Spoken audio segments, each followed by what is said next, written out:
So mga kaparokya, ang pag-uusapan po natin ay patungkol sa isang legit na barkads na tila nag-invest ng isang malaking business para sa kanyang future. So kung taga-subaybay po kayo ng Eat Bulaga at kung sumusuporta po kayo sa legit na barkads noon time show na Eat Bulaga, for sure ay alam nyo na po ang patungkol sa pag-uusapan natin ngayong araw po ng Biyernes, February 20, 2026. Pero bago natin pag-usapan yan, ay kung bago lamang po kayo sa aking channel at kung gusto niyo po ng ganitong klaseng content, ay makikiusap po ako sa inyo na pakisubscribe ang aking YouTube channel. Paki-like and share nyo na rin ang sa gayon ay mas dumami pa po ang makapanood ng mga ina-upload po nating video araw-araw. Maraming salamat at sobrang na-appreciate ko po kayo, mga kaparokya. By the way, ako nga po pala si Mervin, the man behind Kaparokya TV. Kamusta kayo mga kaparokya? Naway nasa mabuting kalagayan po kayo habang pinapanood niyo po ang video na ito. At sinashoutout po natin mga kaparokya yung mga solid viewers po natin tulad ni Ma'am Irene Quiles, Ma'am Elizabeth Pangilinan, and of course mga kaparokya, si Jeanette and Kaha. Yan ang mga solid viewers po natin ng YouTube channel na ito. Naway magsingat po kayo saan man dako man po kayo ng mundo. So mga kaparokya, ang una po nating pag-uusapan ay patungkol nga po sa pinost ng TVJ Facebook page with regard nga po sa kanilang guest nitong nagdaang Martes or yung Tuesday episode na si Ma'am Perla Bautista. So si Ma'am Perla Bautista po ay nag-guest or bumisita nga po para maging isa sa participants ng The Age is Right.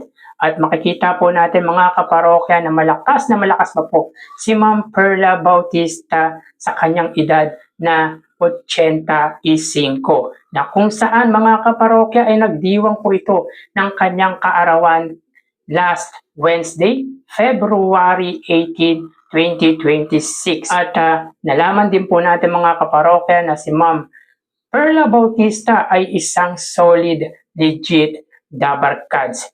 Simula pa raw po ay tumututok o sinusuportahan na daw po nito ang Eat Bulaga. So happy birthday kay Ma'am Perla Bautista. Makikita dito mga kaparokya na sobrang na-appreciate ng Eat Bulaga ang pagbisita ng kanilang mga guest. Tulad niya po ni Ma'am Perla Bautista. Samantala mga kaparokya, proud daddy naman po ang isa sa jowa pa na si Wally Bayola. So makikita natin dito mga kaparokya na parang binuhusan niya po ng ama or ni Wally Bayola ang kanyang anak na nagtapos nga po ng piloto. So ibig sabihin mga kaparokya ay meron na pong anak na nakagraduate si Wally Bayola na magiging future na piloto.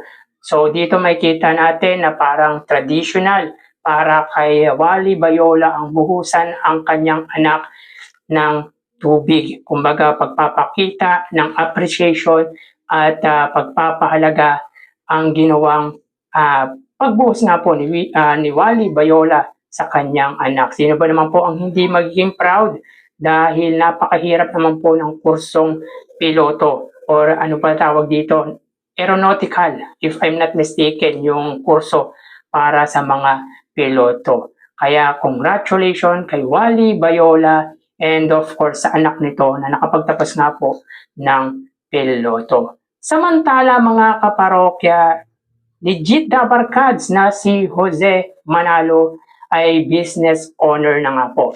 So yun nga po mga kaparokya, nagmamay-ari na nga po ng Araim Hot Spring Resort si Jose Manalo na matatagpuan nga po sa Los Baños, Laguna.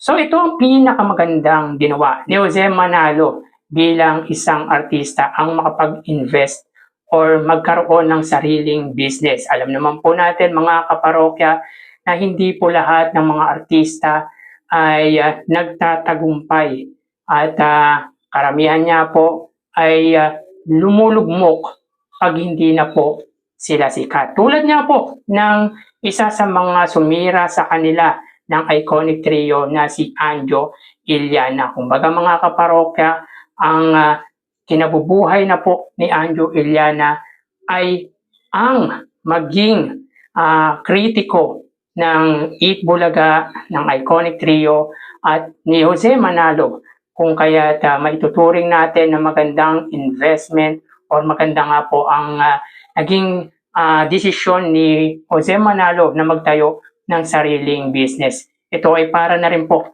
sa kanilang future, lalo na nung kanyang mga anak. Kaya suportado ng ilang mga nakasama ni Jose Manalo ang kanyang tinayong business tulad ni Ian Red at ng marami pang iba. So hanggat kaya pang mag-invest ay dapat ka na po talagang mag-invest dahil hindi sa lahat ng panahon ay nasa rurok ka ng kasikatan. Kaya nakaka-believe ang ginawa ni Jose Manalo na gumawa nga po ng sarili nilang business or gumawa or magtayo ng sarili nilang pagkukunan ng income para sa kanilang future, para sa future din ng kanilang anak.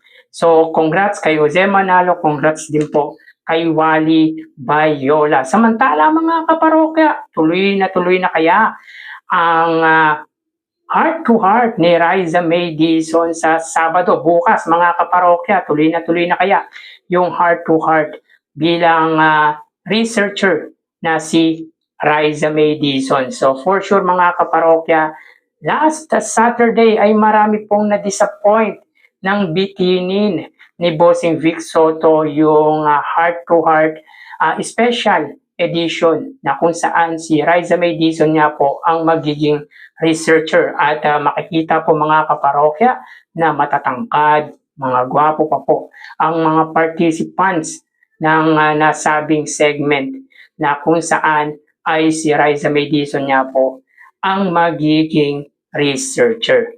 So mga kaparokya, ganyan naman po talaga ang Eat Bulaga. Mahilig mga bitin, mahilig po sila mang bitin, lalo na kung very excited na nga po ang mga viewers nila na makita kung ano po ang magiging resulta. Tulad nga po mga kaparokya, noong time ng Aldab, di ba madalas binibitin niya po ang mga viewers ng Eat Bulaga or ng Kalye Serye nang sa gayon ay mas kapanabikan pa po ang susunod na episode. At yun nga po mga kaparokya, last Saturday ay may ilan nga po tayong nabasa pero hindi na po natin na-save yung mga comment na yon patungkol sa episode last Saturday na kung saan ay marami nga po talagang na-disappoint, which is naiintindihan naman po natin kung ano yung nararamdaman nila dahil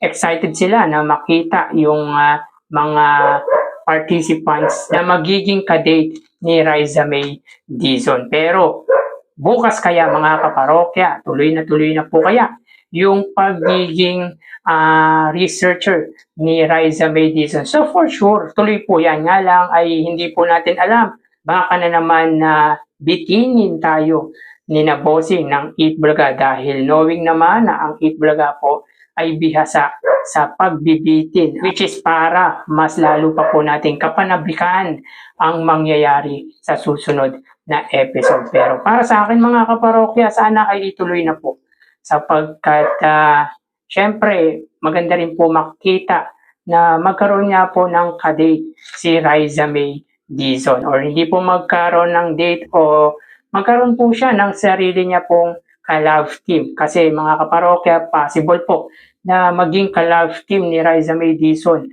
yung participants na mapipili nito. Hindi po natin alam ang magiging future ni Riza May Dizon but isa lang po ang nakasisiguro po tayo dyan. Once na nasa Eat Bulaga ka, ay may possibility na makilala ka at sumikat ka. Sikat naman na po si Riza May Dizon. Nga lang, dito natin makikita kung mag-click ba sila ng participants na mapipili nito sa heart to heart. So kayo mga kaparokya, sino ba sa inyo ang nabitin last Saturday? At kung kayo ang tatanungin, dapat na bang i-reveal kung sino or dapat na nga bang ituloy yung heart to heart na special edition para kay Riza May Dizon? So paki-comment naman po ang opinion nyo or ang reaction nyo with regard nga po dito. So hanggang dito na lang po tayo mga kaparokya.